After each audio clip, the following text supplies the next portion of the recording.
আসসালামু আলাইকুম, শুভ সকাল। কী অবস্থা সবার? সবাই কেমন আছেন?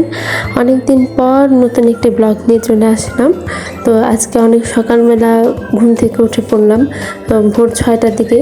তো ভোরবেলা আসলে অনেক সুন্দর লাগে। আসলে প্র্যাকটিস করতেছি সকাল সকাল ওঠার, কারণ মাত্র মানে গ্র্যাজুয়েশন আমার শেষ হলো। তো গ্র্যাজুয়েশনের পর নতুন একটা ক্যারিয়ার নিয়ে তোমাকে ভাবতে হবে। তো আরেকটা নতুন স্ট্রাগল শুরু হলো আমার জীবনে। তো রেজাল্ট আলহামদুলিল্লাহ আমার মনের মতো হয়েছে, মানে এত ভালো হবে আমি কখনো আশা করি নাই। তো আলহামদুলিল্লাহ ফার্স্ট ক্লাস আসছে আমার। তো একদিন এই লম্বা এই ফার্স্ট ক্লাস পাওয়ার জার্নিটা একদিন অবশ্যই আপনাদের সাথে শেয়ার করব। ওইটা আমি নতুন একটা ভিডিওতে অবশ্যই বানানোর চেষ্টা করব। তো প্রথমত বিসিএস আমার যেহেতু টার্গেট, তো নিট রেজাল্ট দিয়ে আমি আজকে শুরু করলাম, কারণ নিট রেজাল্টটা আমার একটু কঠিন লাগে।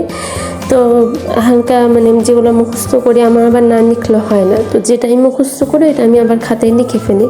তো এটা কিছুক্ষণ মানে নোট করে ফেললাম, আরও সামনে কিছু নোট করবো ইনশাল্লাহ। তারপর এই তো পড়াশোনা শেষ করার পর তো এই তো 9টার দিকে আমি আবার চা বানাতে চলে আসলাম। মানে চা খাওয়ার পর বাকি কাজগুলো শুরু করব। এদিকে আবার ঝুম বৃষ্টি শুরু হয়ে গিয়েছে। এটা আমার রান্নাঘরের জানালা। রান্নাঘর থেকে কি সুন্দর বৃষ্টি দেখা যায় আর মন মতো রান্না করা যায়।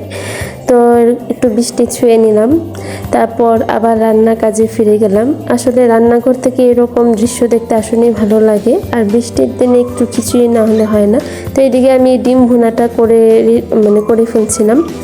তো প্রায় ডিম ভুনাটা হয়ে আসছে। তো এই তো আমার ডিম ভুনা প্রায় হয়ে গেছে। তারপর আমি খিচুড়ির জন্য প্রসেসিংয়ে চলে যাব। তো ডিম ভুনা হয়ে যাওয়ার পর আমি আবার খিচুড়ি রান্নাটা শুরু করে দিলাম। তো এই তো আলহামদুলিল্লাহ আমার খিচুড়িটাও রেডি হয়ে গেছে। তো এখন গরম গরম খাওয়ার পালা। তো আজকের দিনটাই তো আলহামদুলিল্লাহ।